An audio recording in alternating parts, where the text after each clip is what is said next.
आज की कहानी है धिक्कार। अनाथ और विधवा मानी के लिए जीवन में अब रोने के सिवा दूसरा अवलंब न था। वह 5 ही वर्ष की थी जब पिता का देहांत हो गया। माता ने किसी तरह उसका पालन किया। 16 वर्ष की अवस्था में मोहल्ले वालों की मदद से उसका विवाह भी हो गया, पर साल के अंदर ही माता और पति दोनों विदा हो गए। इस विपत्ति में उसे अपने चचा वंशीधर के सिवा और कोई ऐसा नजर न आया जो उसे आश्रय देता। वंशीधर ने अब तक जो व्यवहार किया था उससे यह आशा न हो सकती थी कि वहां वह शांति के साथ रह सकेगी, पर वह सब कुछ सहने और सब करने को तैयार थी। वह गाली, झिड़की, मार पीट सब सह लेगी। कोई उस पर संदेह तो न करेगा, उस पर मिथ्या लांछन तो न लगेगा। शोहदों और लुच्छों से उसकी रक्षा होगी। वंशीधर को कुल मर्यादा की कुछ चिंता हुई। मानी की याचना को अस्वीकार न कर सके। लेकिन 2-4 महीनों में ही मानी को मालूम हो गया कि इस घर में बहुत दिनों तक उसका निवाह न होगा।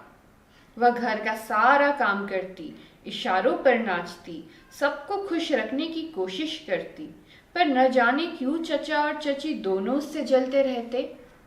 उसके आते ही मेहरी अलग कर दी गई। नहलाने धुलाने के लिए एक लौंडा था, उसे भी जवाब दिया गया।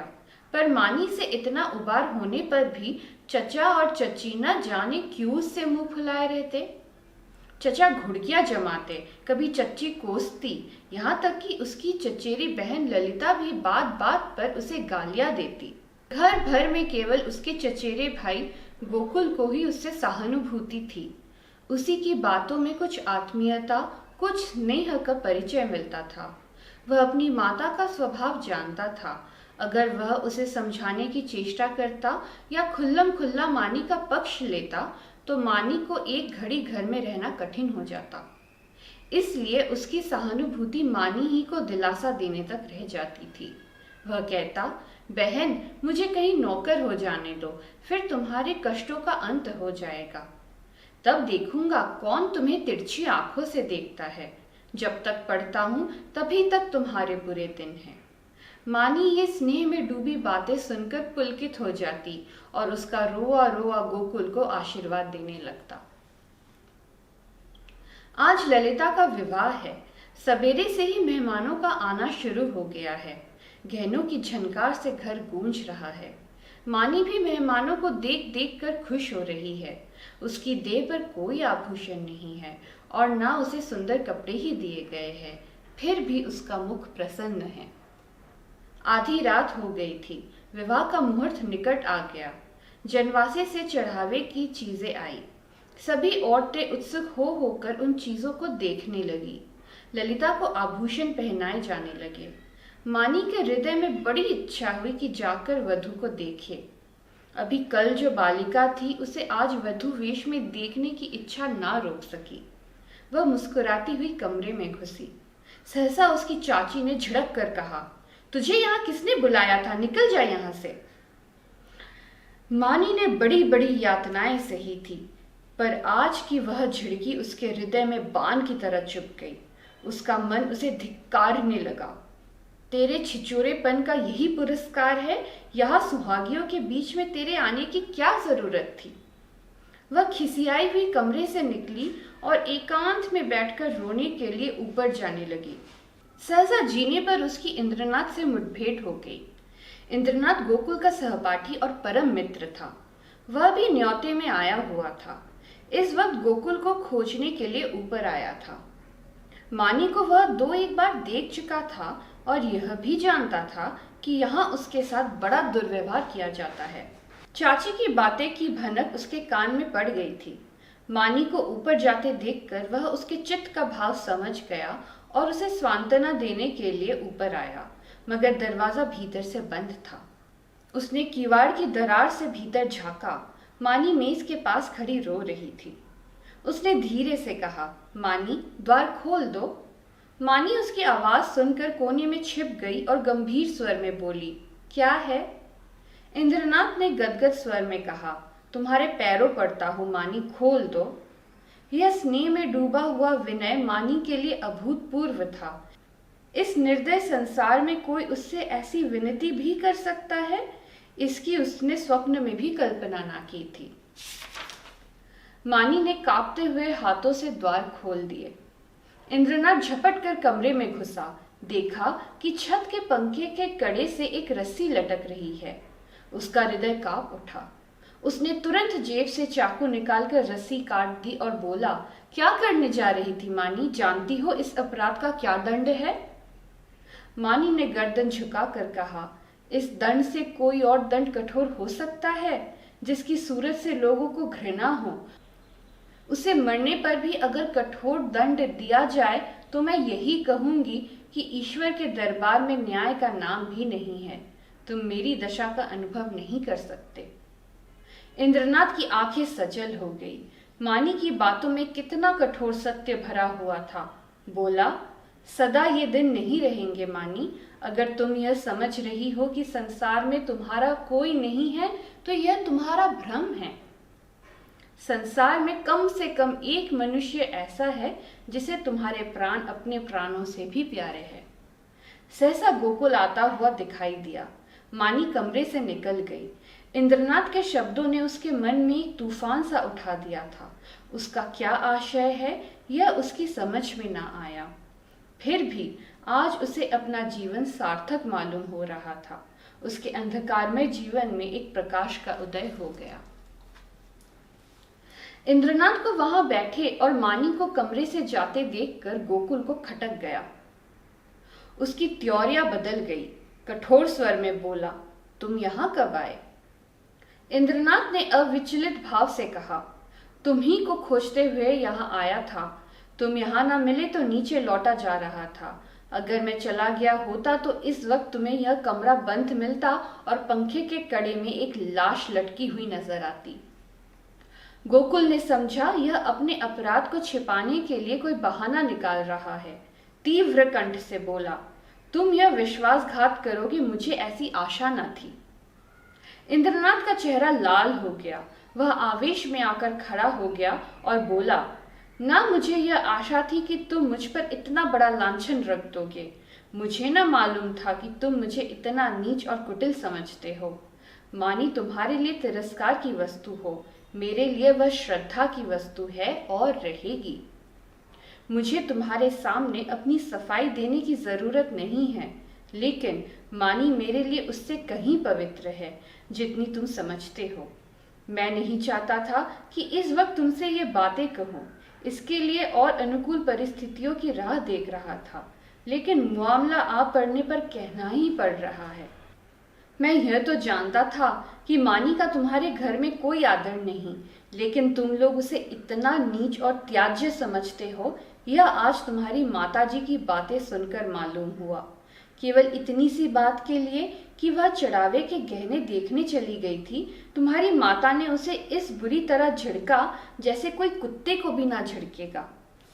तुम कहोगे इसे मैं क्या करूं, मैं कर ही क्या सकता हूं।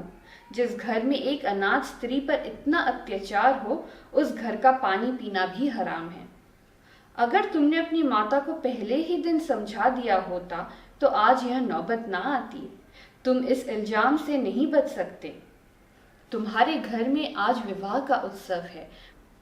मैं तुम्हारे माता पिता से कुछ बातचीत नहीं कर सकता, लेकिन तुमसे कहने में कोई संकोच नहीं है कि मैं मानी को अपनी जीवन सहचरी बनाकर अपने को धन्य समझूंगा। मैंने समझा था अपना कोई ठिकाना करके तब यह प्रस्ताव करूंगा, पर मुझे भय है कि और विलंब करने में शायद मानी से हाथ धोना पड़े। इसलिए तुम्हें और तुम्हारे घर वालों को चिंता से मुक्त करने के लिए मैं आज ही यह प्रस्ताव किए देता हूँ। गोकुल के हृदय में इंद्रनाथ के प्रति ऐसी श्रद्धा कभी न हुई थी। उस पर ऐसा संदेह करके वह बहुत ही लज्जित हुआ। उसने यह अनुभव भी किया कि माता के भय से मैं मानी के विषय में तटस्थ रहकर कायरता का दोषी हुआ हूँ। यह केवल कायरता थी और कुछ नहीं। कुछ झेपता हुआ बोला, अगर अम्मा ने मानी को इस बात पर झिड़का तो यह उनकी मूर्खता है। मैं उनसे अवसर मिलते ही पूछूंगा। इंद्रनाथ, अब पूछने पाछने का समय निकल गया। मैं चाहता हूं कि तुम मानी से इस विषय में सलाह करके मुझे बतला दो। मैं नहीं चाहता कि अब वह यहाँ क्षण भर भी रहे। मुझे आज मालूम हुआ कि वह गर्विणी प्रकृति की स्त्री है, और सच पूछो तो मैं उसके स्वभाव पर मुग्ध हो गया हूँ। ऐसी स्त्री अत्याचार नहीं सह सकती। गोकुल ने डरते डरते कहा, लेकिन तुम्हें मालूम है वह विधवा है। जब हम किसी के हाथों अपना असाधारण हित होते देखते हैं तो हम अपनी बुराइयां उसके सामने खोलकर रख देते हैं। हम उसे दिखाना चाहते हैं कि हम आपकी इस कृपा के सर्वथा अयोग्य नहीं हैं। इंद्रनाथ ने मुस्कुरा कर कहा, जानता हूँ, सुन चुका हूँ, और इसलिए तुम्हारे बाबूजी से कुछ कहने का मुझे अब तक साहस नहीं हुआ, लेकिन न जानता तो भी इसका मेरे निश्चय पर कोई असर न पड़ता। मानी विधवा ही नहीं, अछूत हो, उससे भी गई बीती अगर कुछ हो सकती है वह भी हो, फिर भी मेरे लिए वह रमणी रत्न है। हम छोटे मोटे कामों के लिए तजर्बेकार आदमी खोजते हैं, मगर जिसके साथ हमें जीवन यात्रा करनी है उसमें तजर्बे का होना ऐब समझते हैं। मैं न्याय का गला घोटने वालों में नहीं हूँ। विपत्ति से बढ़कर तजर्बा सिखाने वाला कोई विद्यालय आज तक नहीं खुला। जिसने इस विद्यालय में डिग्री ले ली उसके हाथों में हम निश्चिंत होकर जीवन की बागडोर दे सकते हैं। किसी रमणी का विधवा होना मेरी आंखों में दोष नहीं, गुण है। गोकुल ने प्रसन्न होकर कहा, लेकिन तुम्हारे घर के लोग? इंद्रनाथ ने दृढ़ता से कहा, मैं अपने घर वालों को इतना मूर्ख नहीं समझता कि इस विषय में आपत्ति करे, लेकिन वे आपत्ति करे तो मैं अपनी किस्मत अपने हाथ में ही रखना पसंद करता हूँ। मेरे बड़ों को मुझ पर अनेकों अधिकार है।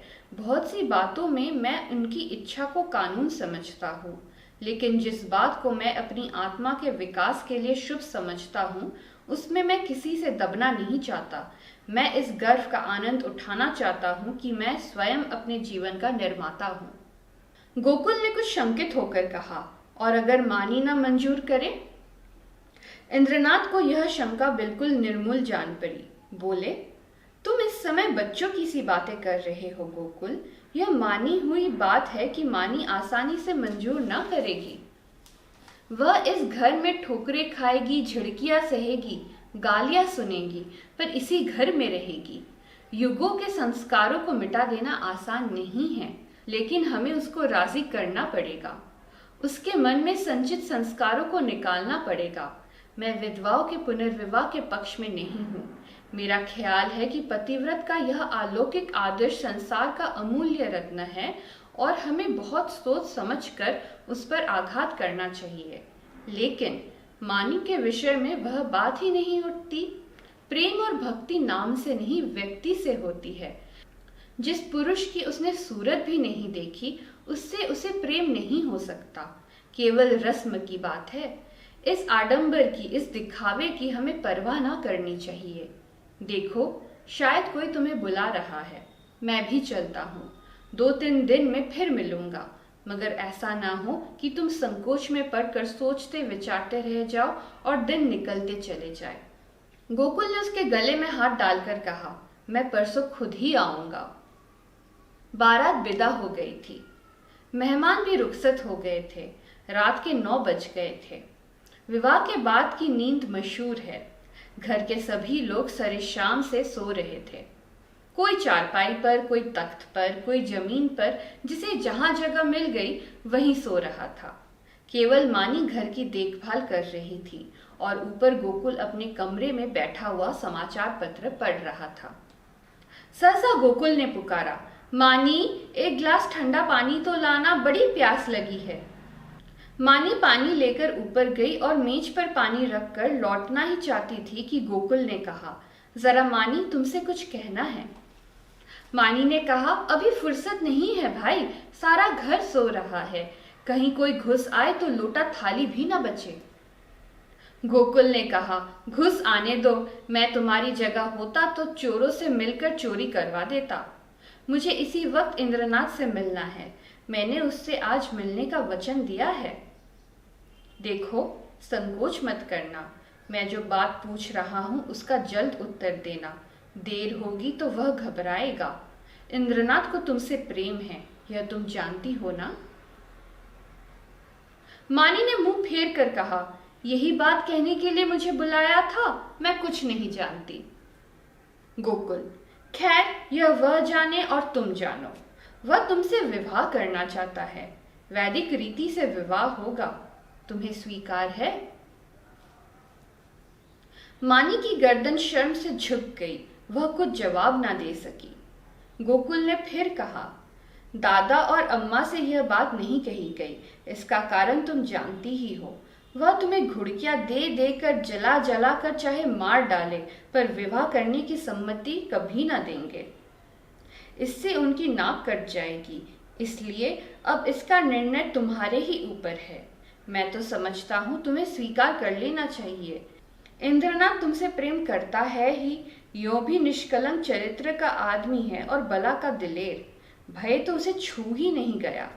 मुझे तुम्हें सुखी देखकर सच्चा आनंद होगा। मानी के हृदय में एक वेग उठ रहा था, मगर मुंह से आवाज न निकली। गोकुल ने अपनी खींच कर कहा, देखो मानी, यह चुप रहने का समय नहीं है। सोचती क्या हो? मानी ने कांपते हुए स्वर में कहा, हाँ। गोकुल के हृदय का बोझ हल्का हो गया। मुस्कुराने लगा। मानी शर्म के मारे वहां से भाग गई। शाम को गोकुल ने अपनी माँ से कहा, अम्मा, इंद्रनाथ के घर आज कोई उत्सव है। उसकी माता अकेली घबरा रही थी कि कैसे काम होगा। मैंने कहा, मानी को भेज दूंगा। तुम्हारी आज्ञा हो तो मानी को पहुंचा दूं। कल परसों तक चली आएगी। मानी उसी वक्त वहां आ गई। गोकुल ने उसकी ओर कनखियों से ताका। मानी लज्जा से गड़ गई। भागने का रास्ता ना मिला। माँ ने कहा, मुझसे क्या पूछते हो? वह जाए तो ले जाओ। गोकुल ने कहा, कपड़े पहनकर तैयार हो जाओ, तुम्हें इंद्रनाथ के घर चलना है। मानी ने आपत्ति की, मेरा जी अच्छा नहीं है, मैं न जाऊंगी। गोकुल की माँ ने कहा, चली क्यों नहीं जाती? क्या वहां कोई पहाड़ खोदना है? मानी एक सफेद साड़ी पहनकर तांगे पर बैठी तो उसका हृदय कांप रहा था और बार बार आंखों में आंसू भर आते थे। उसका हृदय बैठा जाता था, मानो नदी में डूबने जा रही हो। तांगा कुछ दूर निकल गया तो उसने गोकुल से कहा, भैया, मेरा जी ना जाने कैसा हो रहा है, लौट चलो, तुम्हारे पैर पड़ती हूं।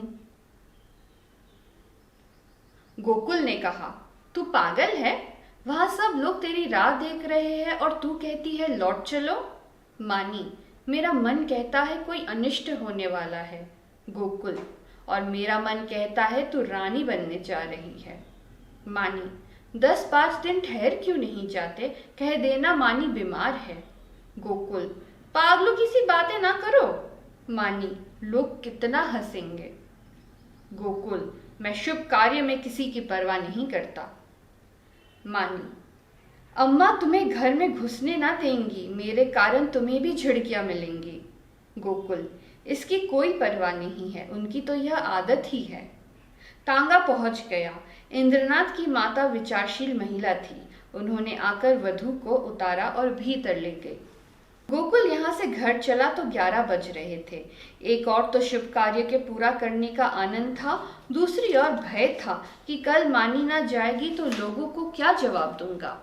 उसने निश्चय किया, चलकर सब साफ साफ कह दूं। छिपाना व्यर्थ है। आज नहीं कल, कल नहीं परसों तो सब कुछ कहना ही पड़ेगा। आज ही क्यों ना कह दूं। यह निश्चय करके वह घर में दाखिल हुआ।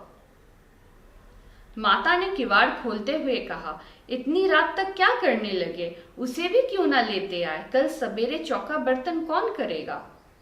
गोकुल ने सिर झुका कर कहा, वह तो अब शायद लौट कर ना आवे अम्मा, उसके वहीं रहने का प्रबंध हो गया है। माता ने आंख फाड़ कर कहा, क्या बकता है? भला वह वहां कैसे रहेगी? गोकुल, इंद्रनाथ से उसका विवाह हो गया है। माता मानो आकाश से गिर पड़ी। उन्हें कुछ सुध न रही कि मेरे मुंह से क्या निकल रहा है। कुलांगार, भड़वा, हरामजादा और न जाने क्या क्या कहा।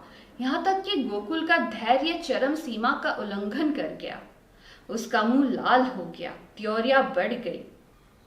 बोला, अम्मा बस करो, अब मुझ में इससे ज्यादा सुनने की सामर्थ्य नहीं है। अगर मैंने कोई अनुचित कर्म किया होता तो आपकी जूतियां खाकर भी सर न उठाता। मगर मैंने कोई अनुचित कर्म नहीं किया। मैंने वही किया जो ऐसी दशा में मेरा कर्तव्य था और जो हर एक भले आदमी को करना चाहिए। तुम मूर्ख हो, तुम्हें कुछ नहीं मालूम कि समय की क्या प्रगति है। इसलिए अब तक मैंने धैर्य के साथ तुम्हारी गालियां सुनी। तुमने, और मुझे दुख के साथ कहना पड़ता है कि पिताजी ने भी मानी के जीवन को नारकीय बना रखा था। तुमने उसे ऐसी ऐसी ताड़नाएं दी जो कोई अपने शत्रु को भी ना देगा। इसलिए ना कि वह तुम्हारी आश्रित थी, इसलिए ना कि वह अनाथिनी थी। अब वह तुम्हारी गालियां खाने न आवेगी। जिस दिन तुम्हारे घर विवाह का उत्सव हो रहा था, तुम्हारे ही एक कठोर वाक्य से आहत होकर वह आत्महत्या करने जा रही थी। इंद्रनाथ उस समय ऊपर ना पहुंच जाते तो आज हम, तुम और सारा घर हवालात में बैठे होते। माता ने आंखें मटका कर कहा, आहा, कितने सपूत बेटे हो तुम कि सारे घर को संकट से बचा लिया। क्यों ना हो, अभी बहन की बारी है। कुछ दिन में मुझे ले जाकर किसी के गले बांध आना, फिर तुम्हारी चांदी हो जाएगी। यह रोजगार सबसे अच्छा है। पढ़ लिख कर क्या करोगे? गोकुल मर्म वेदना से तिलमिला उठा, व्यथित कंठ से बोला, ईश्वर ना करे कि कोई बालक तुम जैसी माता के गर्भ से जन्म ले। तुम्हारा मुंह देखना भी पाप है। यह कहता हुआ वह घर से निकल पड़ा और उन्मत्तों की तरह एक तरफ चल खड़ा हुआ। जोर के झोंके चल रहे थे, पर उसे ऐसा मालूम हो रहा था कि सांस लेने के लिए हवा नहीं है। 1 सप्ताह बीत गया, पर गोकुल का कहीं पता नहीं। इंद्रनाथ को बंबई में एक जगह मिल गई। वह वहां चला गया था। वहां रहने का प्रबंध करके वह अपनी माता को वह तार देगा और तब सास और बहू वहां चली जाएगी। वंशीधर को पहले संदेह हुआ कि गोकुल इंद्रनाथ के घर छिपा होगा, पर जब वहां पता न चला तो उन्होंने सारे शहर में खोज पूछ शुरू की। जितने मिलने वाले स्नेही संबंधी थे सभी के घर गए, पर सब जगह से साफ जवाब पाया। दिन भर दौड़ धूप कर शाम को घर आते तो स्त्री को आड़े हाथों लेते, और कोसो लड़के को पानी पी पी कर कोसो। न जाने तुम्हें कभी बुद्धि आएगी भी या नहीं। गई थी चुड़ैल जाने देती, एक बोझ सिर से टला। एक मेहरी रख लो, काम चल जाएगा। जब वह ना थी तो घर क्या भूखों मरता था। विधवाओं के पुनर्विवाह चारों ओर तो हो रहे हैं, यह कोई अनहोनी बात नहीं है। हमारे वश की बात होती तो इस विधवा विवाह के पक्षपातियों को देश से निकाल देते, शाप देकर जला देते, लेकिन यह हमारे वश की बात नहीं। फिर तुमसे इतना भी ना हो सका कि मुझसे तो पूछ लेती, मैं जो उचित समझता करता। क्या तुमने यह समझा था मैं दफ्तर से लौटकर आऊंगा ही नहीं, वही मेरी अंत्येष्टि हो जाएगी? बस लड़के पर टूट पड़ी, अब रो खूब दिल खोलकर। संध्या हो गई थी। वंशीधर स्त्री को फटकारे सुनाकर द्वार पर उद्वेग की दशा में टहल रहे थे। रह रहकर मानी पर क्रोध आता था। इसी राक्षसी के कारण मेरे घर का सर्वनाश हुआ। न जाने किस बुरी साइत में आई कि घर को मिटा कर छोड़ा। वह न आई होती तो आज क्यों यह बुरे दिन देखने पड़ते। कितना होनहार, कितना प्रतिभाशाली लड़का था, न जाने कहाँ गया। एकाएक एक बुढ़िया उनके समीप आई और बोली, बाबू साहब, यह खत लाई हूं, ले लीजिए। वंशीधर ने लपक कर बुढ़िया के हाथ से पत्र ले लिया। उनकी छाती आशा से धक धक करने लगी। गोकुल ने शायद यह पत्र लिखा होगा। अंधेरे में कुछ न सूझा। पूछा, कहाँ से लाई है? बुढ़िया ने कहा, वही जो बाबू हुसैनगंज में रहते हैं, जो बंबई में नौकर है, उन्हीं की बहू ने भेजा है। वंशीधर ने कमरे में जाकर लैंप जलाया और पत्र पढ़ने लगे। मानी का खत था। लिखा था, पूज्य चाचा जी, अभागिनी मानी का प्रणाम स्वीकार कीजिए। मुझे यह सुनकर अत्यंत दुख हुआ कि गोकुल भैया कहीं चले गए और अब तक उनका पता नहीं है। मैं ही इसका कारण हूँ। यह कलंक मेरे ही मुख पर लगना था, वह भी लग गया। मेरे कारण आपको इतना शोक हुआ, इसका मुझे बहुत दुख है, मगर भैया आवेंगे अवश्य, इसका मुझे विश्वास है। मैं इसी 9 बजे वाली गाड़ी से बम्बई जा रही हूँ। मुझसे जो कुछ अपराध हुए हैं उन्हें क्षमा कीजिएगा और चाची से मेरा प्रणाम कहिएगा। मेरे ईश्वर से यही प्रार्थना है कि गोकुल भैया सकुशल घर लौट आवे। ईश्वर की इच्छा हुई तो भैया के विवाह में आपके चरणों के दर्शन करूंगी। वंशीधर ने पत्र फाड़ कर पुर्जे पुर्जे कर डाला। घड़ी में देखा तो 8 बज रहे थे। तुरंत कपड़े पहने सड़क पर आकर इक्का किया और स्टेशन चले। बंबई मेल प्लेटफॉर्म पर खड़ा था। मुसाफिरों में भगदड़ मची हुई थी। खोजे वालों की चीख पुकार से कान में पड़ी आवाज न सुनाई देती थी। गाड़ी छूटने में थोड़ी ही देर थी। मानी और उसकी सास एक जनाने कमरे में बैठी हुई थी। मानी सजल नेत्रों से सामने ताक रही थी। अतीत चाहे दुखद ही क्यों ना हो, उसकी स्मृतियां मधुर होती है। मानी आज उन बुरे दिनों को स्मरण करके सुखी हो रही थी। गोकुल से अब न जाने कब भेंट होगी। चाचा जी आ जाते, उनके दर्शन कर लेती। कभी कभी बिगड़ते थे तो क्या, उसके भले ही के लिए तो डांटते थे। वह आवेंगे नहीं। अब तो गाड़ी छूटने में थोड़ी ही देर है। कैसे आवे? समाज में हलचल न मच जाएगी। भगवान की इच्छा होगी तो अब की जब यहाँ आऊंगी तो जरूर उनके दर्शन करूंगी। एकाएक उसने लाला वंशीधर को आते देखा। वह गाड़ी से निकलकर बाहर खड़ी हो गई और चाचा जी की ओर बढ़ी। उनके चरणों पर गिरना चाहती थी कि वह पीछे हट गए और आंखें निकाल कर बोले, मुझे मत छू, दूर रहे। अभागिनी कहीं की, मुंह में कालिक लगाकर मुझे पत्र लिखती है। तुझे मौत भी तो नहीं आती। तूने मेरे कुल का सर्वनाश कर दिया। आज तक गोकुल का पता नहीं है। तेरे ही कारण वह घर से निकला और तू अभी तक मेरी छाती पर मूंग दलने को बैठी है। तेरे लिए क्या गंगा में पानी नहीं है? मैं तुझे ऐसी कुलटा, ऐसी हरजाई समझता तो पहले दिन ही तेरा गला घोट देता। अब मुझे अपनी भक्ति दिखलाने चली है। तो जैसी पापिष्ठाओं का मरना ही अच्छा है। पृथ्वी का बोझ कब हो जाएगा। प्लेटफॉर्म पर सैकड़ों आदमियों की भीड़ लग गई थी और वंशीधर निर्लज्ज भाव से गालियों की बौछार कर रहे थे। किसी की समझ में ना आता था क्या माजरा है, पर मन में सब लाला को धिक्कार रहे थे। मानी पाषाण मूर्ति के समान खड़ी थी, मानो वही जम गई हो। उसका सारा अभिमान चूर चूर हो गया। ऐसा जी चाहता था धरती फट जाए और मैं समा जाऊं, कोई वज्र गिरकर उसके जीवन, अधम जीवन का अंत कर दे। इतने आदमियों के सामने उसका पानी उतर गया। उसकी आंखों से आंसू की एक बूंद भी ना निकली। हृदय में आंसू ना थे। उसकी जगह एक दावानल सा दहक रहा था जो मानो वेग से मस्तिष्क की ओर बढ़ता जाता था।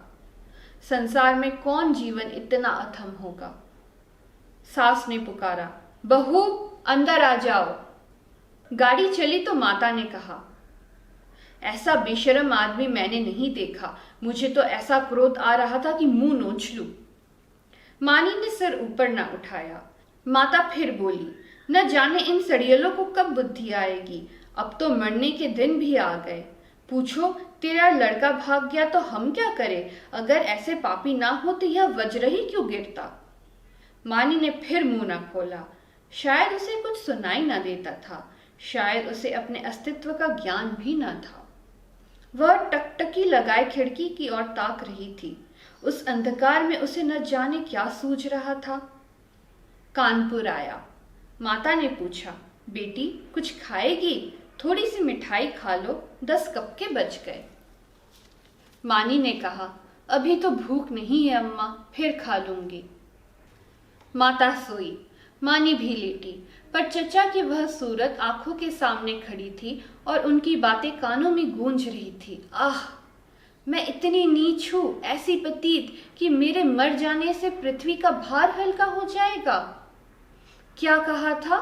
तू अपने माँ बाप की बेटी है तो फिर मुंह मत दिखाना। ना दिखाऊंगी। जिस मुंह पर कालिमा लगी हुई हो उसे किसी को दिखाने की इच्छा भी नहीं है। गाड़ी अंधकार को चीरती हुई चली जा रही थी। मानी ने अपना ट्रंक खोला, अपने आभूषण निकालकर उसमें रख दिए। फिर इंद्रनाथ का चित्र निकालकर उसे देर तक देखती रही। उसकी आंखों में गर्व की एक झलक सी दिखाई दी। उसने तस्वीर रख दी और आप ही आप, नहीं नहीं, मैं तुम्हारे जीवन को कलंकित नहीं कर सकती। तुम देवतुल्य हो, तुमने मुझ पर दया की है। मैं अपने पूर्व संस्कारों का प्रायश्चित कर रही थी। तुमने मुझे उठाकर हृदय से लगा लिया, लेकिन मैं तुम्हें कलंकित ना करूंगी। तुम्हें मुझसे प्रेम है, तुम मेरे लिए अनादर, अपमान, निंदा सब सह लोगे, पर मैं तुम्हारे जीवन का भार ना बनूंगी। गाड़ी अंधकार को चीरती चली जा रही थी। मानी आकाश की ओर इतनी देर तक देखती रही कि सारे तारे अदृश्य हो गए और अंधकार में उसे अपनी माता का स्वरूप दिखाई दिया। ऐसा उज्जवल, ऐसा प्रत्यक्ष कि उसने चौंक कर आंखें बंद कर ली। फिर कमरे के अंदर देखा तो माताजी सो रही थी। न जाने कितनी रात गुजर चुकी थी। दरवाजा खुलने की आहट से माताजी की आंख खुल गई। गाड़ी तेजी से चली जा रही थी, मगर बहू का पता न था। वह आंखें मलकर उठ बैठी और पुकारा, बहू बहू। कोई जवाब ना मिला। उनका हृदय धक धक करने लगा। ऊपर के बर्थ पर नजर डाली, पेशाब खाने में देखा, बेचों के नीचे देखा, बहू कहीं न थी। तब वह द्वार पर आकर खड़ी हो गई। शंका हुई, यह द्वार किसने खोला? कोई गाड़ी में तो नहीं आया? उनका जी घबराने लगा। उन्होंने किवाड़ बंद कर दिया और जोर जोर से रोने लगी। किससे पूछे? डाक गाड़ी अब न जाने कितनी देर में रुकेगी। कहती थी, बहू मर्दानी गाड़ी में बैठो, पर मेरा कहना ना माना। कहने लगी, अम्मा जी आपको सोने की तकलीफ होगी। यही आराम दे गई। सहसा उसे खतरे की जंजीर याद आई। उसने जोर जोर से कई बार जंजीर खींची।